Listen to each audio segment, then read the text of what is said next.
She's just a nuisance." That's what my daughter said. She stood there in her neatly pressed slacks, her voice flat, like she was talking about a broken fence or a rusted mailbox. And everyone nodded.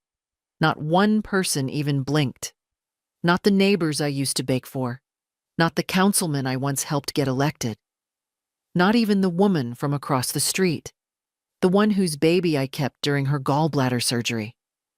They all sat there, nodding their heads as if it were the weather forecast.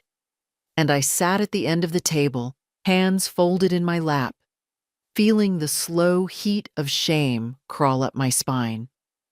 They called it a community meeting, said it was about property upkeep, safety, and shared values. What they meant was, get rid of the old woman in the blue house at the edge of the cul-de-sac, the one with the porch that leans a little, the lilac bushes that grow wild, the stray cats that seem to know they're welcome. Me. They meant me. It started with a letter slipped into my mailbox. No return address, no signature. Just a folded sheet with neat computer print. The community deserves peaceful, orderly surroundings. Please consider relocation. I'd laughed when I first read it. Laughed out loud, standing in the kitchen in my nightgown, toast burning in the toaster. But then came the real invitations. Real envelopes, real stamps, real names. Elaine's name at the top. My daughter. Now here we were, in a sterile conference room at the city's annex building. Cold metal chairs, a long fake wood table, a plate of dry cookies no one touched. I brought the ginger ones I make every Christmas. No one touched those either. Elaine didn't look at me once when she spoke. She refuses to modernize. She stores junk on the porch. Her house lowers property values. The yard is an eyesore. Councilman Drayton scribbled notes with the same pen I'd once gifted him when he passed the bar. Someone murmured about rodents. Another about the uneven sidewalk slabs. A third said something vague about neighborhood image. I waited for my moment to speak. I didn't raise my voice. Didn't plead. Just said, I've lived here since 1971. I helped build that sidewalk. Those slabs you're all tripping over? My husband poured them with his own hands. My name's still on the land deed. Check it. They all blinked at that. No one had expected me to speak. Certainly no one expected me to say something that mattered. Elaine cut in before anyone could react. She's confused. She thinks things are like they used to be. But we have an HOA now. We have regulations. She's just a nuisance, she added, softer. But not soft enough. Something inside me clicked shut in that moment. I sat very still. I didn't cry, didn't argue. Just felt the years settle over me like a weighted blanket. After the meeting, no one looked me in the eye. Elaine walked right past me. Her heels clicked down the hallway like punctuation marks. I drove home slowly, my hands a little shaky on the wheel. I don't drive much anymore, but I still know how. The street looked the same as it always had. Perfect lawns, tidy driveways, identical little flags in every garden bed. But my house stood like a scab on polished skin, peeling paint, uneven porch rail, a sagging mailbox I've meant to fix. I parked and sat there a while. The cats came, like always. One rubbed against the tire. Another stretched on the warm hood. I whispered their names one by one, not because they needed to hear them, but because I needed to say them. Inside, I put on the kettle. My knees ached, my back ached, but my mind was clear. I went to the filing cabinet in the hall closet, pulled out the thick folder with the brown tag that read, Property and Legal. Took out the land deed, still crisp, still legal, still signed by James L. Bentley and Marion L. Bentley, co-owners of parcel Darker23417B. Maple Loop Subdivision. The date, August 3rd, 1971. It didn't just cover our house, it covered 5 lots total. Lots the city later divided and sold, while we, young and foolish, never thought to contest. But the original deed was never severed. No one ever paid us for the subdivision. No one asked. They built their homes, planted their shrubs, raised their fences. All on our land. I sat down at the table, unfolded the surveyor's map, traced my finger over the boundaries. 5 houses, Elaine's among them, Councilman Drayton's, even Mrs. Harrow's, all standing on soil I still legally owned. A nuisance, am I? I sipped my tea. Bitter, oversteeped. Didn't care. Outside, the wind picked up. The lilacs swayed. A cat pawed at the screen door. I pulled the curtain aside and looked out at the street. No one was outside. Just the tidy silence of people too proud to be wrong. They wanted to remind me I was old. They wanted to remind me I was no longer useful. But I remembered something too. I remembered who the hell I am. The house creaked when I stepped into the hallway, same as it always had. Not from age, not really. It was a sound of settling, of tired bones shifting in the night. I understood it. Some days my own joints spoke the same language.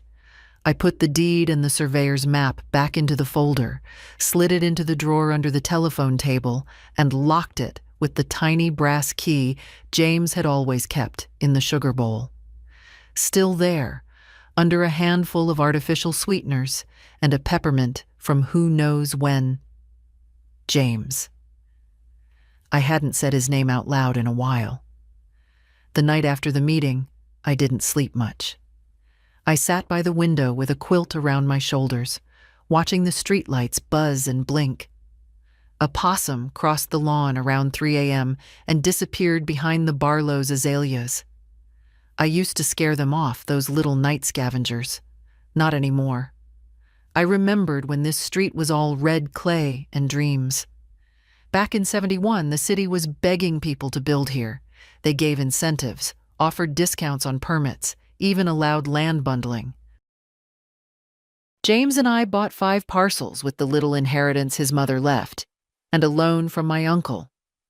We built our house first, plain and square, no frills. And the others slowly followed. Back then, neighbors were people you fed when their stove broke. People who helped pour your driveway on weekends. I remember the Patels mixing concrete in our backyard. I remember hoisting fence posts with old Mr. Carlton when his hand trembled too much to keep the level straight. We built this street with tired hands and borrowed shovels.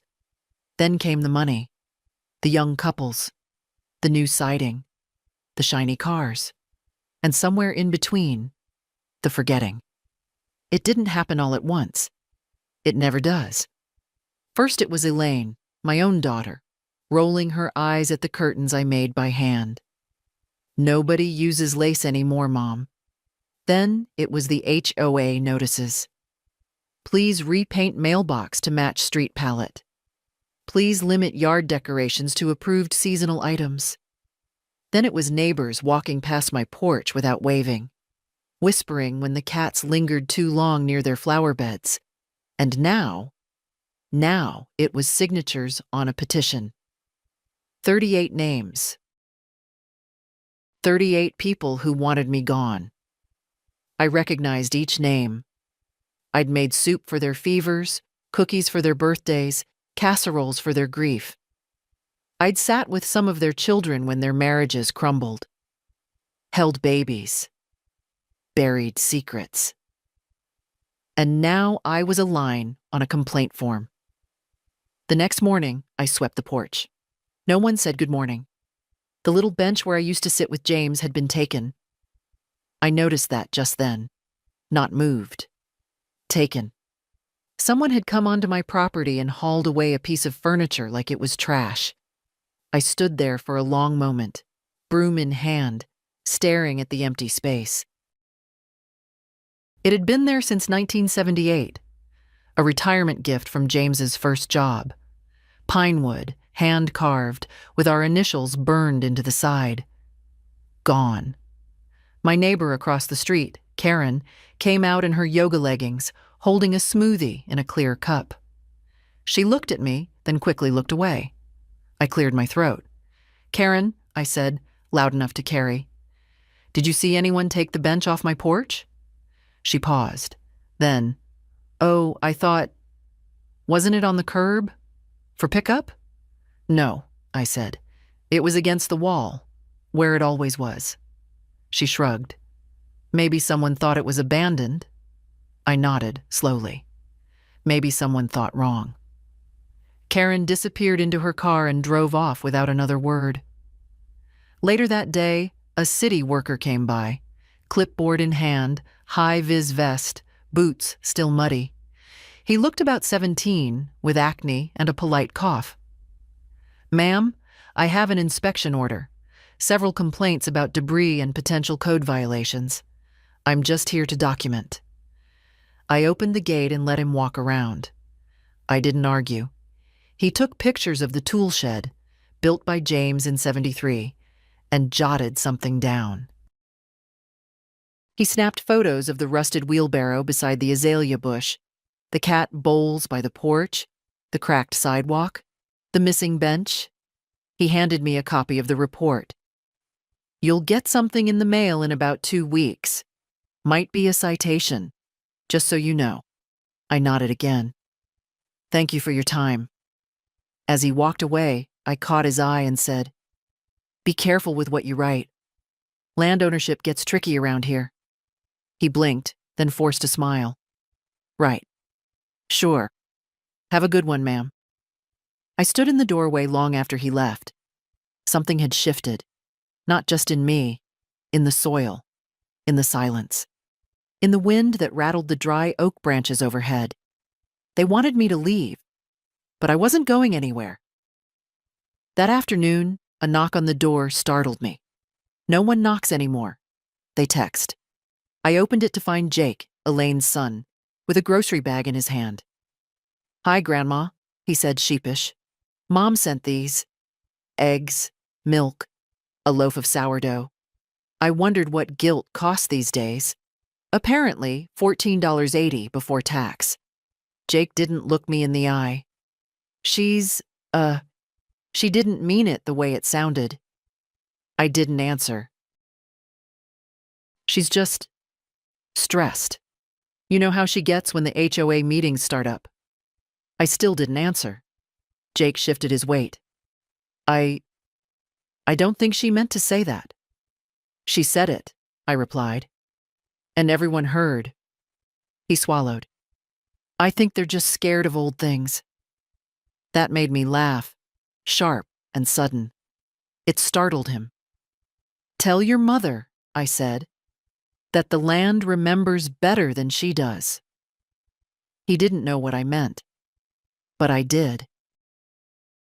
On Tuesday, the bench came back. I found it early in the morning, just as the sun began breaking through the mist. It sat awkwardly at the edge of the porch, angled wrong, one leg already sunk slightly into the dirt. No note, no apology. Just dropped like some borrowed object returned too late to matter. It wasn't even the right bench. They thought I wouldn't notice, or wouldn't care. But the carvings were missing.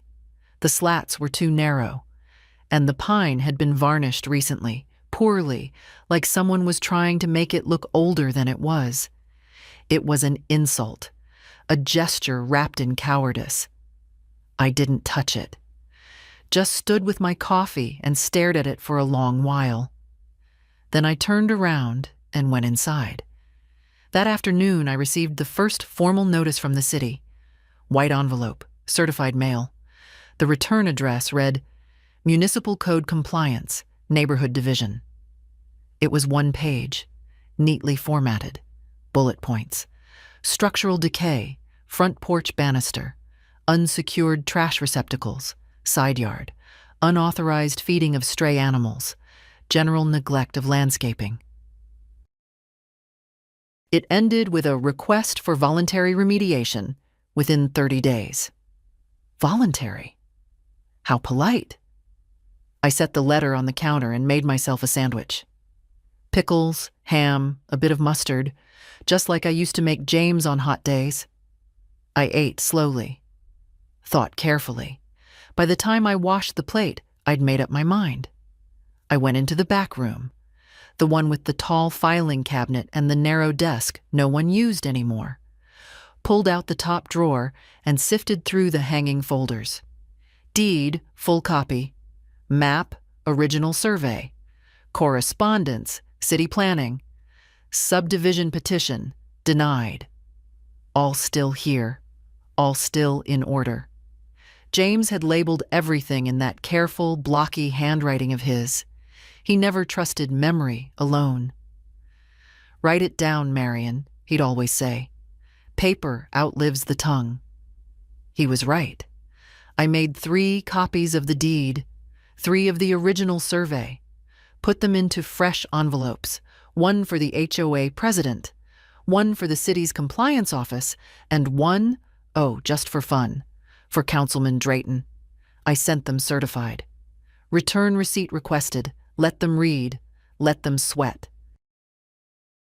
The next day, I trimmed the rosebush. Not for them, for me. The thorns had grown too wild. They snagged on my sleeves every time I watered the pots. Around noon, I saw Karen again, the yoga smoothie neighbor. She walked past, phone in hand, lips pursed. She didn't speak, but she did glance at the porch. She saw the bench, saw that I hadn't brought it in. Good. Let her wonder. Later, I found a note wedged into my screen door. Not handwritten, typed. No name at the bottom. It read, "Several of us believe the tone of the recent meeting was inappropriate. Please don't judge us all by the actions of a few." I folded it neatly and dropped it into the trash. Because I remembered each of their faces. The silence. The nods. No one stopped Elaine when she spoke. No one said, "That's your mother." No one said, "Maybe we're going too far." They just let it happen. But the street was getting nervous now. I felt it. Jake came by again, this time without groceries. He lingered on the steps, kicking the edge of the porch. "Did you really send the deed to Councilman Drayton?" I looked up from my book. "I did." Jake whistled softly. "Mom's going to lose it." I raised an eyebrow. "Your mother already lost what mattered most. She just hasn't noticed." He didn't argue. Instead, he sat beside me on the sagging porch swing, the one James reinforced after the hurricane in '89. We rocked gently. The wind carried the faint smell of someone's barbecue. "You know," Jake said, after a long while, "this used to be the safest place in the world when I was a kid." I smiled, just a little. "It still is." "Not for them." "No," I agreed. "Not anymore." A silence settled between us. Comfortable. The kind of quiet that doesn't need filling. Then Jake asked softly, "What are you going to do?" I turned to look at him. Really look. He had James's jaw, my father's hands, and a little spark behind his eyes that didn't come from Elaine at all. "I'm going to let them decide," I said, "but I'll make sure they understand what's at stake." Jake nodded. "You're not bluffing, are you?" "No," I said. "I've never known how." My birthday came and went without a word. No call, no card, not even one of those flat, half-hearted texts with a balloon emoji and an exclamation mark tacked on, like it made up for the forgetting. I didn't expect much. That's the truth. But there's a difference between expecting nothing and receiving it. The only person who remembered was Jake. He showed up just before dusk, wearing that oversized hoodie he never gave up on, carrying a small paper bag and a solemn expression. "Happy birthday, Grandma," he said, standing awkwardly in the doorway. I looked at him for a moment before stepping aside. "Come in before the cats mistake you for dinner." He followed me to the kitchen and set the bag on the counter. "It's just banana bread. I baked it myself." "You bake?" I read the instructions twice. I smiled despite myself. That counts. We sat at the kitchen table, the same one where Elaine once spilled grape juice at age 6 and cried like she'd ruined the world. The stain was still there under the lacquer, faint but stubborn, just like the memory. Jake looked around the room, eyes moving slowly from the clock to the fridge to the chipped mug by the sink. "Why don't they come?" he asked. I didn't pretend to misunderstand. "Because they don't want to see what they've become," I said quietly. "And because I remind them." "Of what?" "Of the fact that they came from people who used their hands, not their phones, who fixed things when they broke, who believed in debt paid, not ignored." Jake leaned back in the chair. "Mom says you make things difficult." "I make things inconvenient," I corrected. "That's different." He didn't argue. We had the bread. It was dry around the edges, but not bad. He made tea, chamomile too strong, and we drank it in silence. I watched his face as he ate, the way he chewed slowly like he was tasting more than food. Maybe memory. When he was younger, I used to sing to him. Only when no one was around. He was the only grandchild who ever crawled into my lap without asking, who pressed his ear to my chest just to hear my heart. "It sounds like a train," he used to whisper. Now he was 6 feet tall and full of shame for things he hadn't done, but couldn't quite unsee. Before he left, he took out an envelope from his coat pocket. "I found this in Dad's drawer. Thought you should have it." I opened it after he was gone. It was a flyer, printed in color, with a digital sketch of what they were calling Phase 2 of the Maple Loop redevelopment. I stared at it for a long time. My house wasn't on the map. It was labeled Unclaimed Zone, subject to acquisition. I ran my finger along the printed legend, then back up to the mock-up image. In its place, green space, a community herb garden, picnic benches, a nuisance removed. I folded the flyer in half and placed it next to the deed on my desk. Then I turned off the lamp and sat in the dark, the only sound the soft creak of the floorboards settling. They weren't just trying to push me out. They were already planning the celebration. The box was heavier than I remembered. It sat in the back of my closet, behind an old suitcase and a stack of photo albums I hadn't opened since James died. I had to get down on one knee to reach it, and getting back up took longer than I cared to admit. Dust clung to the top like a skin. Inside, a time capsule of my life in folded papers and brittle corners. Not memories. Proof. The first thing I pulled out was the original purchase agreement. James had typed it on our old Underwood and mailed it to the city registrar by hand. His signature, unmistakable. Large looping letters, like he thought his name might one day matter. Below it, mine. Neater. More cautious. Next came a stack of receipts. Payments made to the city's development office. Surveyors' invoices. The bill from the cement company that poured the sidewalk slab they now wanted to fine me for. I found the deed again. The older copy, not the one I'd sent. This one was yellowed and creased at the edges, but it still held. Parcel 23417B. 5 subdivided lots, never legally separated. All of it in our names. Beneath it, something I hadn't seen in decades. A letter from James, handwritten, folded into a long white envelope. It wasn't a love letter.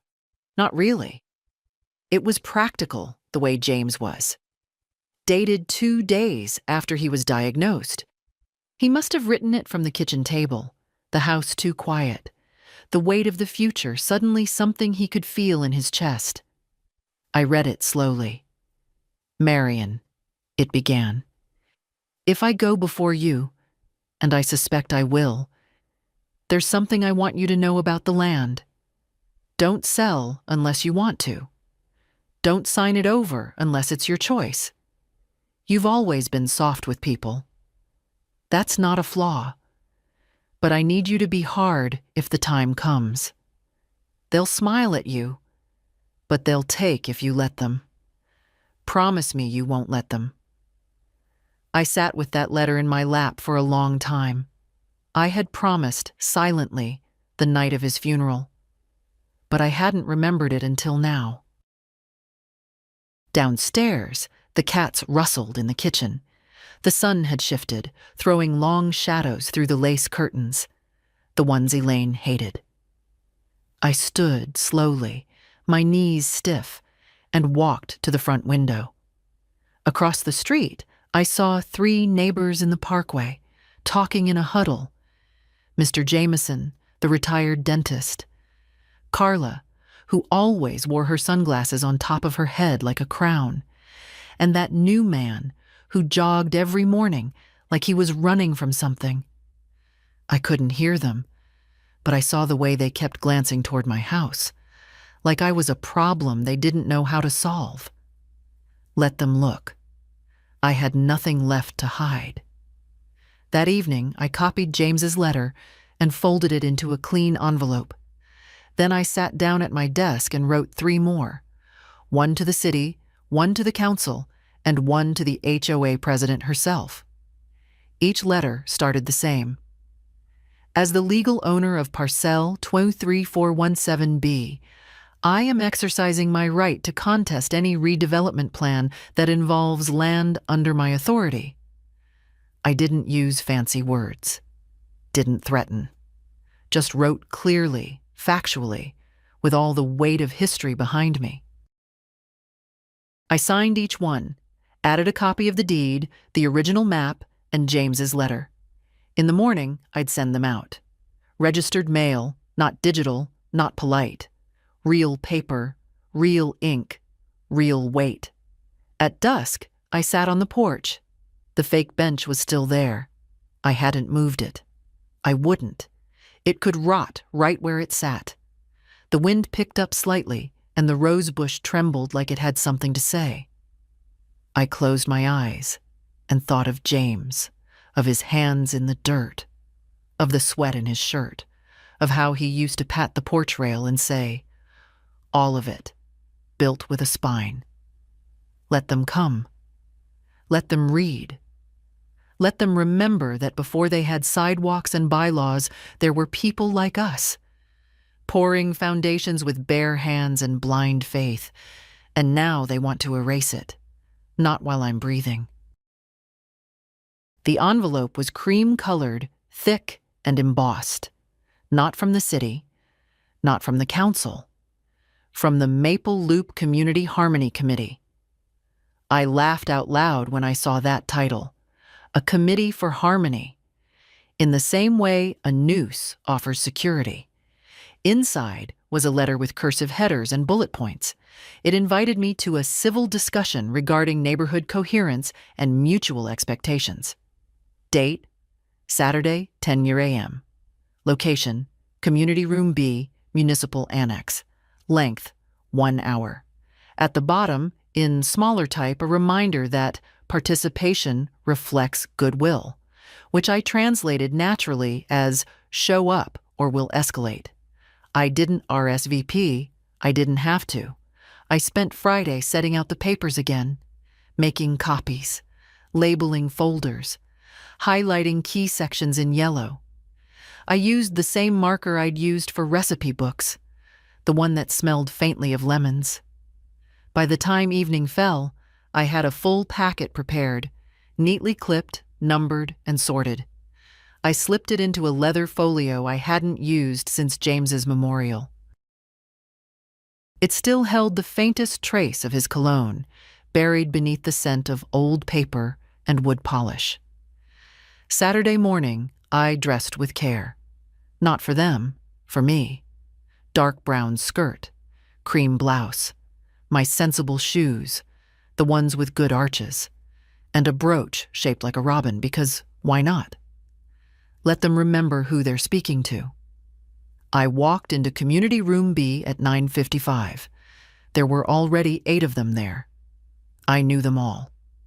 Mrs. Derry, who once borrowed my bunt pan and never returned it. Mr. Jameson, still wearing those awful socks with sandals. Carla, already holding a thermos of something with oat milk and judgment. They turned when I walked in. Faces politely tight. Smiles like pressed linens. Elaine was there, too. She didn't greet me, just nodded and looked at her phone.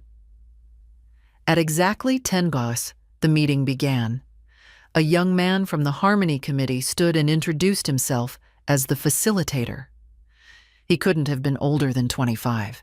He smelled like mint gum and overconfidence. "Mrs. Bentley," he began, "thank you for coming. Today's gathering is about finding common ground and ensuring our community continues to thrive." I nodded once. "Proceed." He blinked, then continued. People spoke in turns. Carla mentioned a general atmosphere of disrepair. Mr. Jameson raised concerns about overgrowth and stray animals. Someone else, a woman I didn't recognize, said she worried about safety. None of them said the word they were all thinking. Old. Finally, Elaine spoke. "I just think," she said, "that Mom, that Marion, would be happier somewhere with support, with care, a facility, or even a quiet cottage. Not all this upkeep, not all this conflict." That word again, conflict. Their favorite stand-in for honesty. The facilitator turned to me. "Mrs. Bentley, would you like to respond?" I stood slowly, letting the silence stretch a little longer than was comfortable.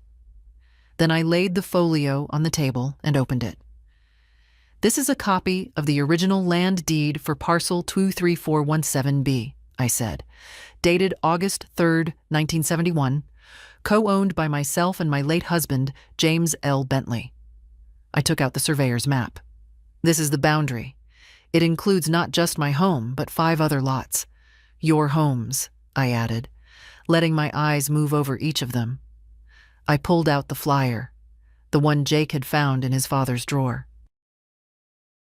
"This redevelopment plan you're all so fond of? The green space you're hoping for? That's my living room you erased, my lilac bush, my history." They said nothing. I looked directly at Elaine. "You didn't invite me to speak at the last meeting. You spoke for me. You called me a nuisance." Her face flushed. A muscle in her jaw moved. She opened her mouth, but I raised my hand. "I'm speaking now." Silence. I turned back to the others. "I have no intention of moving. I have no obligation to sell. And I certainly have no interest in giving up the land my husband and I built with our bare hands."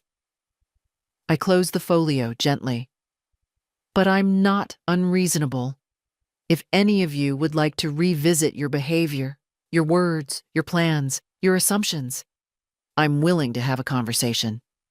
A real one." I sat down. No one clapped. No one spoke. The facilitator cleared his throat. "Thank you, Mrs. Bentley. We appreciate the clarity." I smiled politely. "I'm sure you do." After the meeting, no one looked me in the eye. They filed out like churchgoers after a sermon that hit too close to home. Quiet, stiff, unsure of how much of their guilt had been visible. Elaine was the last to leave. She stood near the doorway, pretending to text, pretending not to feel my gaze. I didn't call her over. I didn't ask for a word. Let her stew in the silence. Let her feel what I'd felt for years. Outside, the sky had turned that pale gray of almost rain. I walked home with my folio under my arm, not in a rush. The wind carried the smell of wet pavement and something faintly floral, like the earth was trying to remember spring. As I turned onto Maple Loop, I saw her. Eleanor. Used to be Eleanor Mays, back before she married a man with a temper and a short fuse. She sat on her porch in a rocking chair that squeaked every third push, sipping from a floral mug that never matched her outfit. She waved as I approached. "Got 'em good, didn't you?" I paused at her gate. I didn't go to get them. I went to remind them. "Same thing, honey." She tilted her mug in my direction like a toast. I saw the letters going around. "Thought it was disgraceful, the way they talked about you, acting like you didn't build this whole damn block." I raised an eyebrow. "Funny how quickly folks forget what they didn't do themselves. Or what they were handed and now think they earned." We stood in the quiet for a moment, the only sound the soft creak of her chair and the rustle of the wind in the tree above us. "You know," Eleanor said after a while, "they're scared." I leaned on the fence. "Of me? Of what you represent?" "And what's that?" She smiled into her mug. "That they're not in control. That they don't get to decide everything. That some roots go deeper than their little plans." I didn't say anything to that. Didn't need to. Eleanor went on. "Used to be we helped each other. You remember when my boiler exploded in '96? You brought over blankets and soup. James patched up the pipes before the city even showed up." "I remember. Where were those people when your porch caved in that winter storm 3 years ago?" "They drove by slow.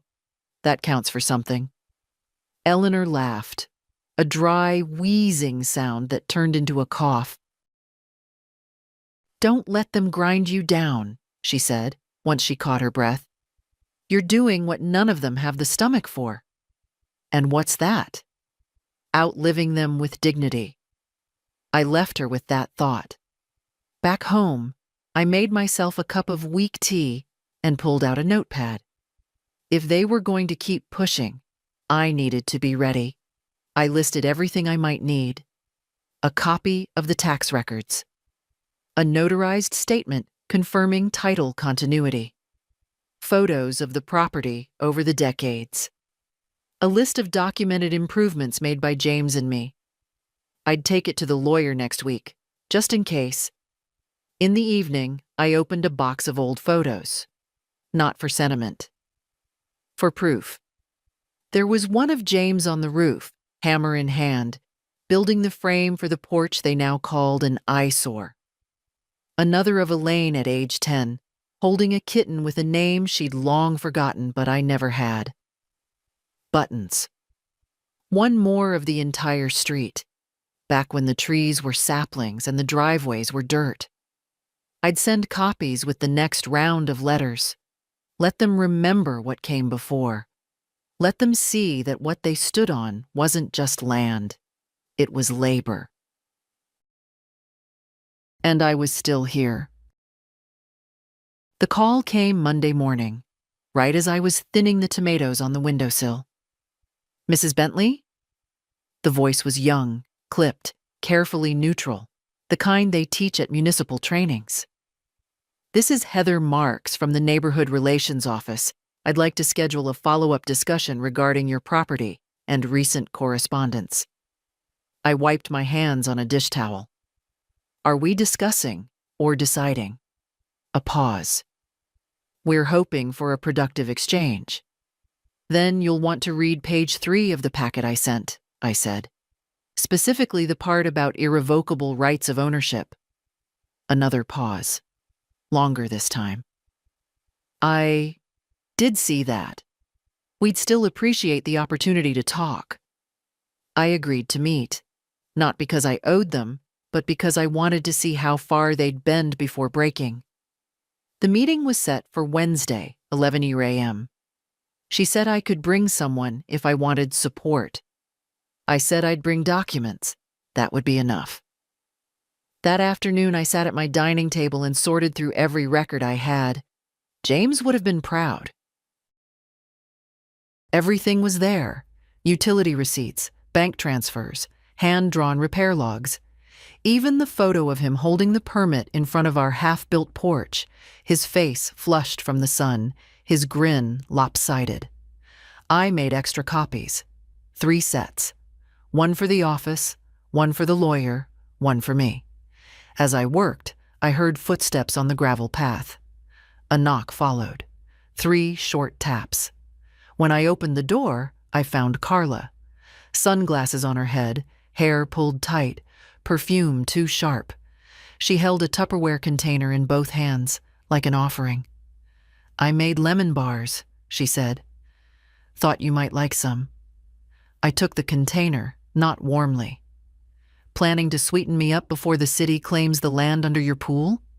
She flinched. "I didn't know. About the deed. About everything." No one knew, because no one asked. She shifted on her feet. "We've been talking. Some of us. We think things might have gotten out of hand." Things? You know, the complaints, the tone, the pressure. "And the petition?" She didn't answer. I stepped back. "Want to come in?" She hesitated, then stepped over the threshold, like it hurt. She looked around like it was her first time, though I knew she'd been here before, for bridge nights, for bake sales, for borrowed sugar. "Smells like rosemary," she said. "I grow it by the window." Carla sat at the table while I poured tea. She didn't touch her cup.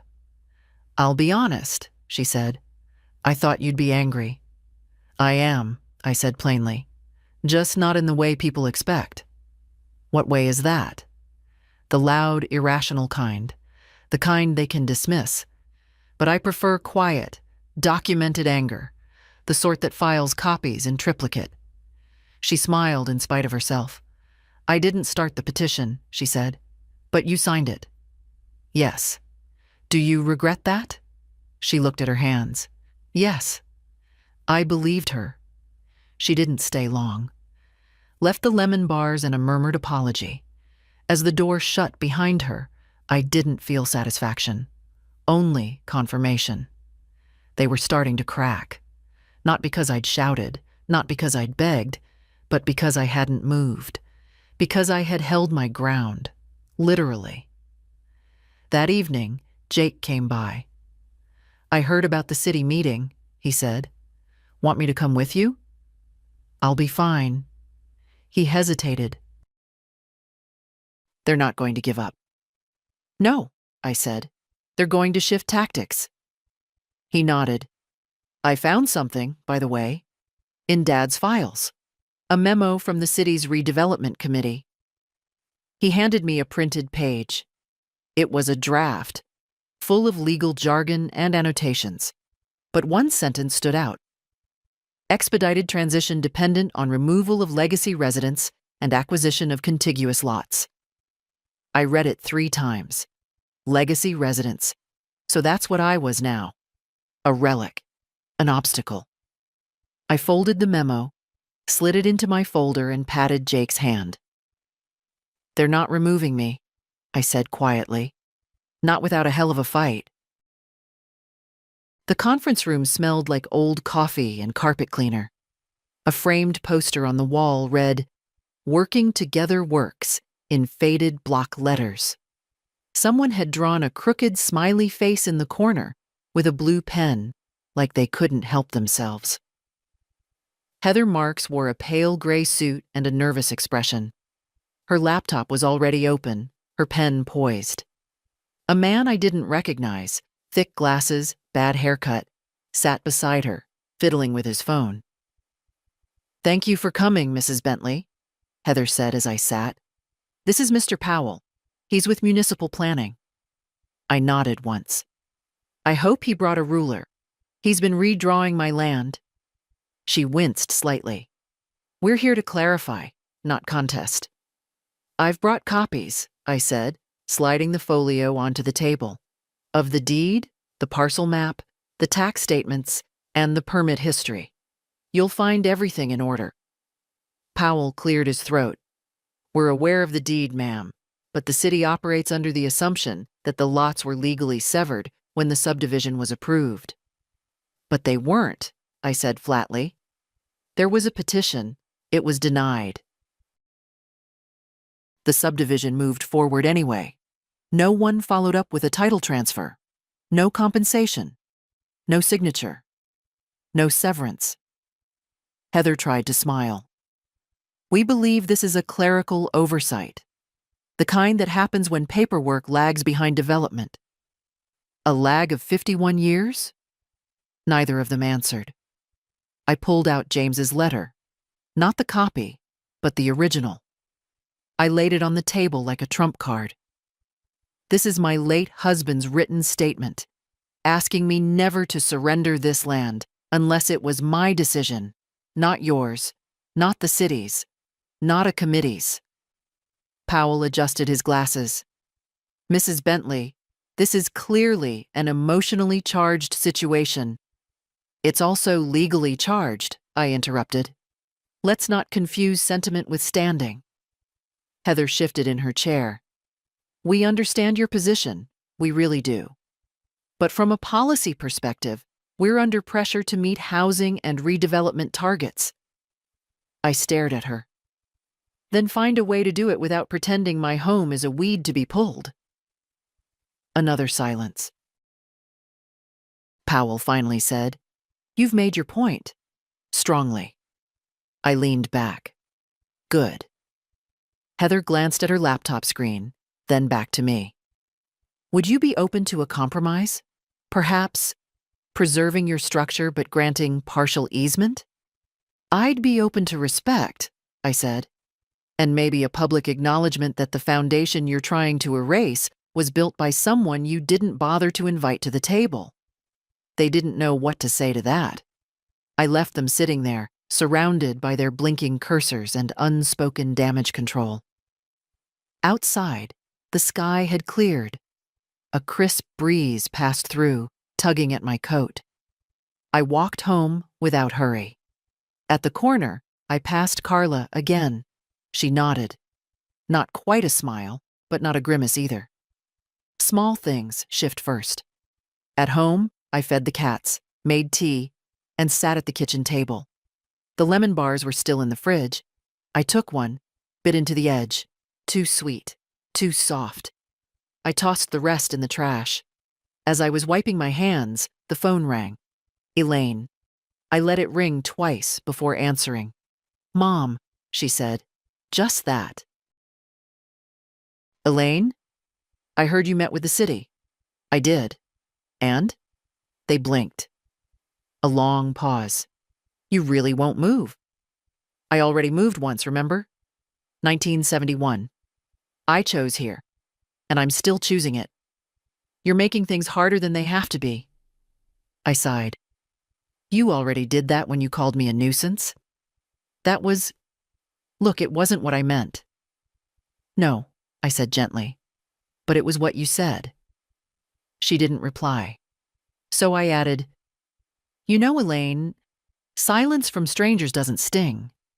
But from your own? That cuts deep. I didn't mean to hurt you, but you did. Another silence. Then she asked, quieter than I'd ever heard her, What do you want? I looked out the window. The roses were blooming again, stubborn as ever. I want you to remember who you come from. The wind carried the smell of cut grass and a lie. It was subtle at first, the kind of morning where everything pretends to be fine. Sunlight on the shutters. A delivery truck down the block.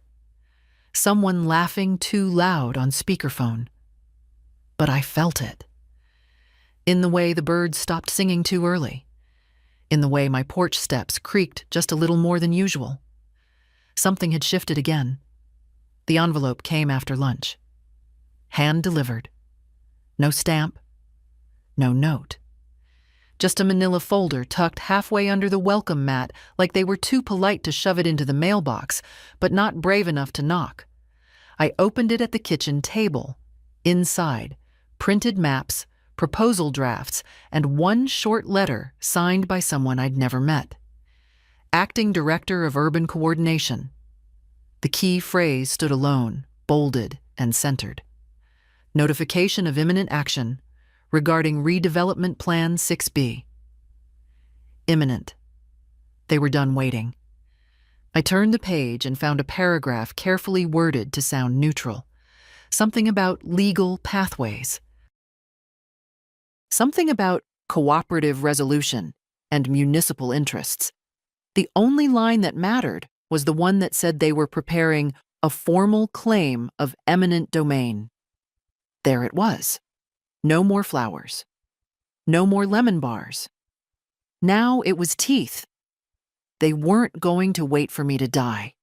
They were going to try to push me out with paper and courtrooms and pressure. I sat very still, not scared, not yet, but cold. The kind of cold that comes from realization, not weather. I reached for the phone and called Richard, my lawyer. He picked up on the second ring. "You got it too?" he asked before I said anything. "Yes." "They're moving fast. Too fast." "I've already started drafting a response," he said. "But we need to escalate. This is no longer neighborly nonsense. This is a land grab." "I thought we were past that sort of thing." He snorted. "We're never past it. We just use bigger words now." He outlined what we'd need. A public filing of ownership history. A motion to pause redevelopment under Section 4-17. A formal notice to all adjacent landholders. "I'll handle it," he assured me. "But I'll need something from you." "What's that?" "Resolve, because they're not going to make this easy." I looked around the house. The worn chair, the cracked tile, the photos on the wall. James holding up a garden hose like it was a championship trophy. Elaine at 16, her braces flashing through a forced smile. Jake, barely 5, in a superhero cape made out of my old curtains. "I have resolve," I said. That night, I couldn't sleep. Not from fear. From clarity. I got up at 2 a.m., made a pot of coffee, and went outside. The street was empty. Silent. The moon was low and yellow, watching me like it remembered everything too. I walked to the edge of my property, where the sidewalk cracks, where the city once promised to plant trees and forgot. I stood there with my arms folded. Across the street, lights flickered on behind drawn curtains. They were watching. Let them. The next morning, I drafted my own letter. Not to the city, not to the HOA, to my neighbors. I kept it short. "You've spoken about community, order, harmony. You've drafted maps, filed complaints, passed judgment. But here's what you didn't do. You didn't ask me what this land means. You didn't ask what it cost. You didn't ask how it was built. You have confused silence for surrender. Let me be clear. I am not surrendering." Marion L. Bentley. I made 39 copies. Jake came by after lunch. Helped me tape one to every door on the block. He didn't ask why. He didn't need to. When we were done, he stood beside me on the porch. "Think it'll matter?" he asked. I watched the street. So clean, so quiet, so falsely proud. It will now. The air smelled like metal before the rain. You could feel it in your teeth if you paid attention. That quiet tension before the sky opens. Everything's still, but not calm. Like the weather's holding its breath. That's how the street felt too. My letter had done what the meetings hadn't. It made them nervous. By noon, 5 neighbors had come to my porch. Some knocking, some hovering, none staying long. They each had the same look. guilt dressed as curiosity. Mr. Jameson came first, claimed he didn't know about the eminent domain threat. "I only signed the petition," he muttered. "Didn't realize it would go that far." "You signed a matchbook," I said. "Now there's fire." He left without another word. Then came the yoga one, Karen, holding a plate of zucchini muffins and excuses. "I just thought the neighborhood needed cohesion." I didn't take the muffins. I was never the one making it fall apart. She blinked, then nodded, then walked away barefoot, muffins trembling in her hand like they knew better. By late afternoon, the clouds had thickened and the sky dropped an early shadow over the street. I put on James's old raincoat, the one with the patched elbow and broken zipper, and stepped out. I had somewhere to be. The municipal building was quiet when I arrived. My appointment with Richard was set for 4, and I was 10 minutes early. Always have been. James used to say I treated time like a dinner guest, never late, always clean. Richard met me in the lobby with a stack of papers and a look that meant business. "I filed the motion," he said. "We're freezing the redevelopment process for 30 days. Gives us time to prepare a full defense." 30 days, I said. "That's all?" "For now. But it's enough to make them blink." We walked through the details. They had no severance documentation, no compensation paperwork, no historical challenge to our ownership. "Frankly," he said, "if this were a private matter, they'd already be backing off. But this is politics, Marion. Someone needs a win, and you're in the way." I smiled. That's where I do my best work. As we signed the last page, the windows shuddered with the first rumble of thunder. A hard, bone-deep sound. Not a warning, a promise. On the way out, Richard asked, "You sure you don't want to sell? You could name your price." I stopped on the steps, looked at him. "Let me tell you something, Richard. When James and I moved here, this street was nothing but dirt and weeds. No sidewalks, no mailboxes, just a big blank canvas.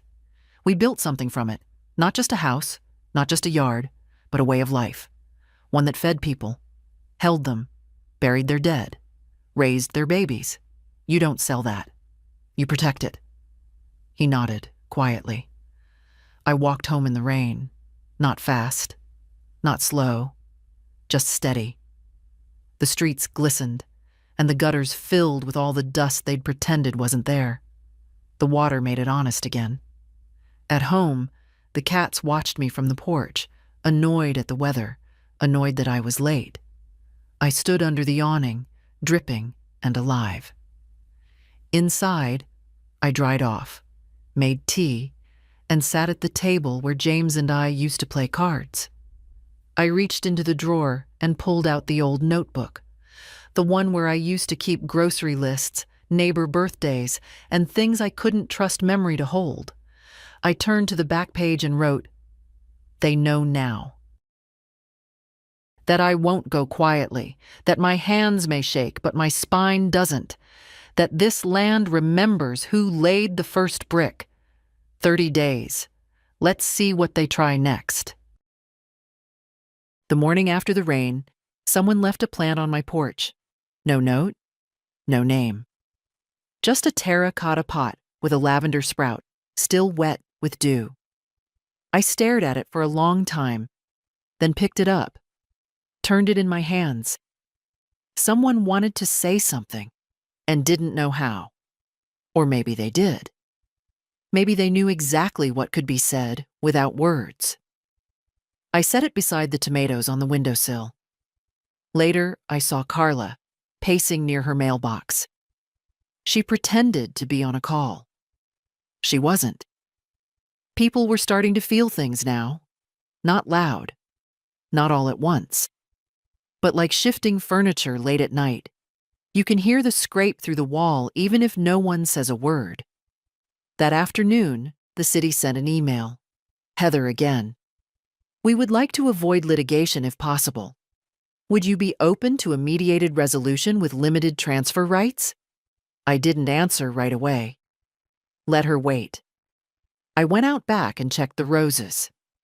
James's bush, the one that refused to die even when everything else gave up, had 3 new buds.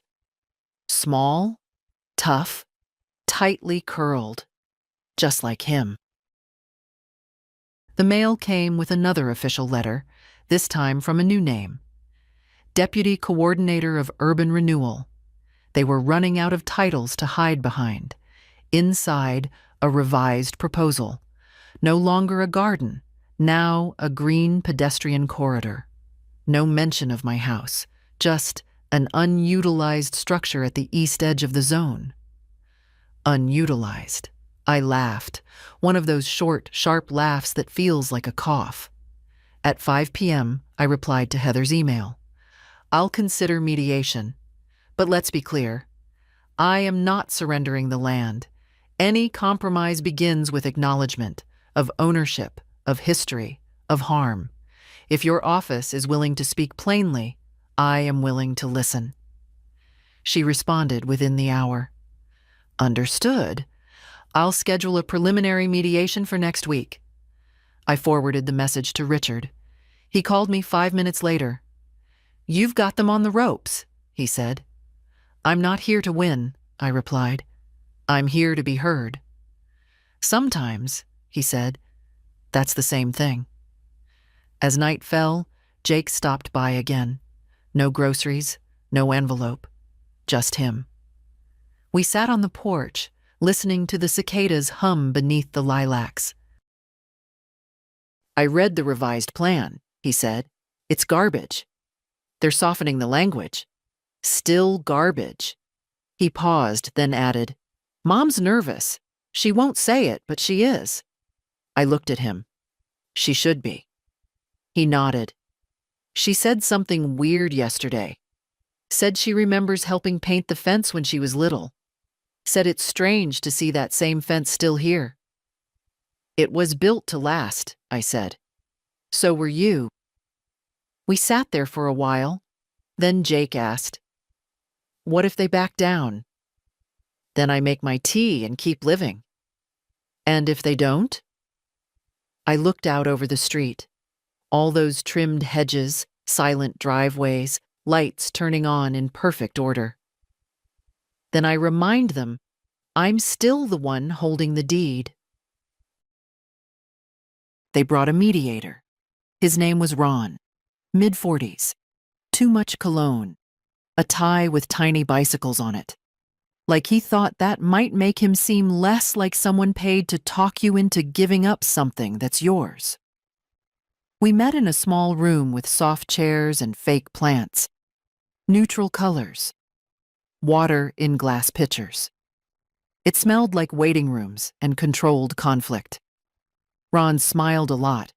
He opened with pleasantries, compliments, small acknowledgments that meant nothing and cost less. Ms. Bentley, first of all, let me say, what a story. What a legacy. We respect that. Truly. I let him speak. Let him run through his script. Heather was there too, sitting off to the side, lips tight. She'd lost the ease she had before. Now she looked like someone who knew they'd stepped into something deeper than they meant to. Ron talked about shared interest and community alignment. He said things like future-facing and preserving heritage while advancing development. When he finally paused, I leaned forward slightly and asked, "Is there a number?" He blinked. "A number?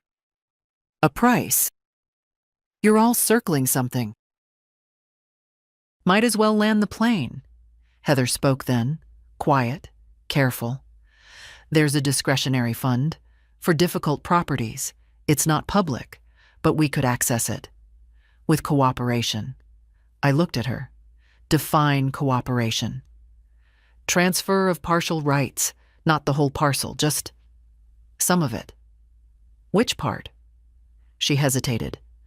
The 2 lots currently under structures not registered in your name. Ah, so that's where we were. They wanted Elaine's house and Drayton's, wanted them clean, fully theirs, for construction, for leverage. I opened my folder and pulled out a document. Laid it between them. James's hand-drawn map with our house, the lots, the boundaries, the fence lines, the soil tests, every damn nail logged by date. I own the land, I said, every inch, and I'm not giving up any part of it, not because of money, not because of pressure, and certainly not because someone in an office decided my story is inconvenient. Ron opened his mouth, then closed it again. I went on. You keep using words like legacy, like it's a painting on a wall. But this land isn't history. I still live here. It's not memory. It's present tense. Heather's eyes dropped to the table. She knew. I stood up. This meeting is over, I said. Unless you'd like to talk about making things right? Ron tried to recover. Mrs. Bentley, Ms. Bentley, I corrected. And what you just did was remind me exactly why I'm not budging. I left before they could say another word. The air outside was heavy with heat, the kind that presses on your chest. But I breathed easy. Back home, the lavender had bloomed. A small flower, simple, stubborn. Jake showed up around 6. I told him everything. He shook his head. They're not going to quit. No, I said, but neither am I. He looked down at the map still spread on my table. That's your handwriting? No, I said. That's your grandfather's. He traced a line with his finger. They thought you were alone. They were wrong. They started showing up in pairs. First it was a man and a woman from the Office of Resident Concerns, clipboards in hand, practiced sympathy on their faces.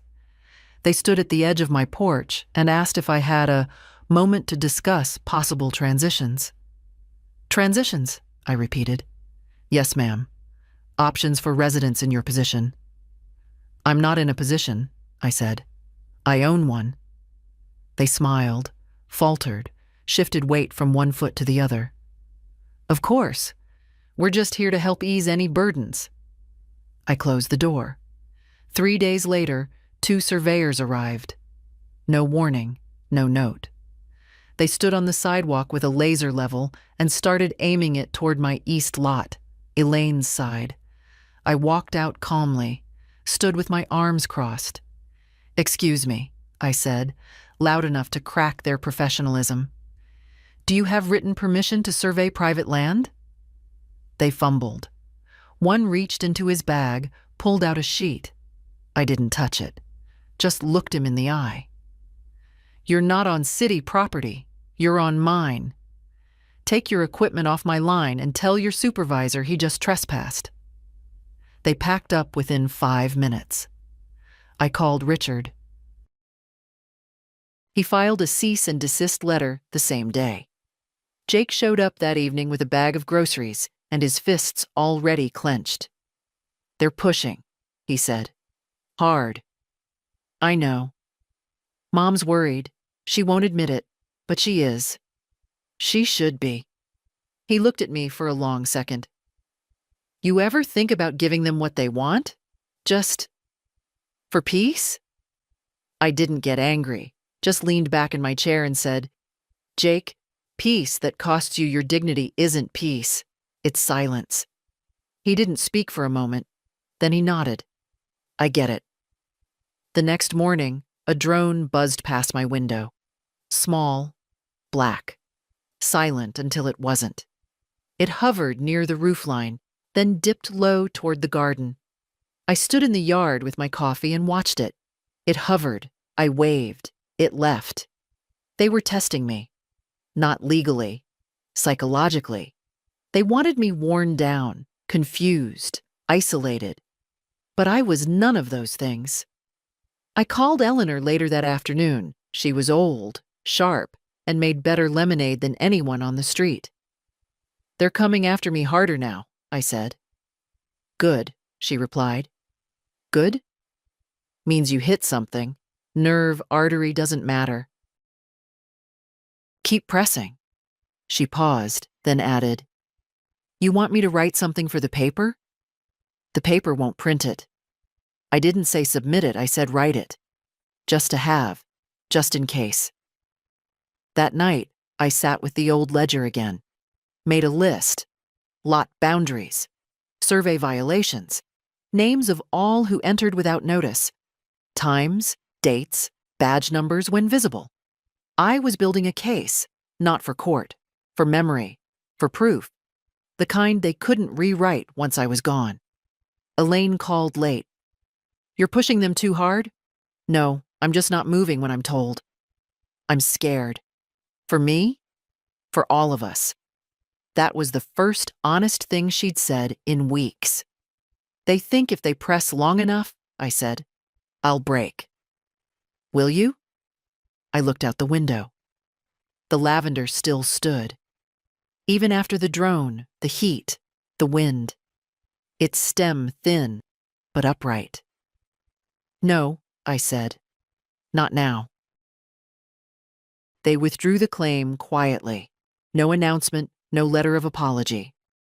Just a short email from Heather that read, The city has decided not to pursue action regarding parcel 23417B at this time. At this time. Like they couldn't quite say they were wrong, like they were still waiting for me to die. I printed the email, folded it once, and tucked it into the back of James's file. Not because it meant safety, but because it meant they blinked first.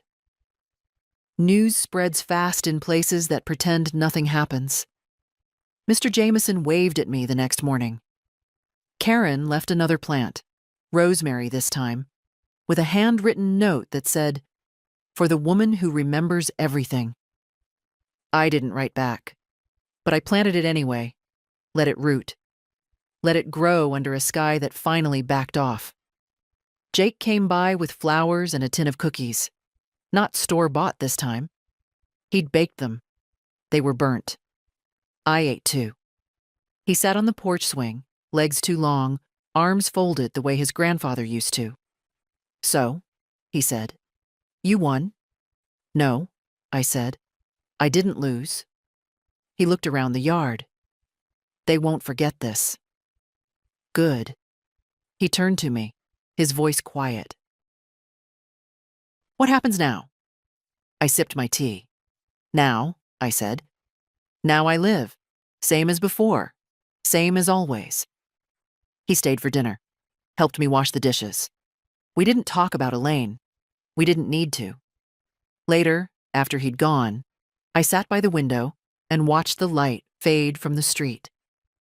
The lilac bush rustled. A cat stretched on the warm hood of my car. The fence still leaned a little to the left, just like always. Somewhere, in another office, someone was probably redrawing another plan. I didn't care. Because this story, my story, wasn't about defiance. It was about memory. About a woman who stayed still while the world told her to vanish. And when they asked her to shrink, she opened the deed instead. When they threatened, she documented. When they softened, she stayed sharp. Because she remembered who she was, who came before her, and what mattered enough to stand for. If you're still reading, if any part of this felt like yours, and remember this, you are not a nuisance. You are a root, a wall, a map no one else can redraw. Don't move when they tell you to. Don't shrink for their comfort. Don't forget what your hands have built. And if they ever come for you, with smiles, with rules, with drones or paper, you say what I said. I'm still the one holding the deed.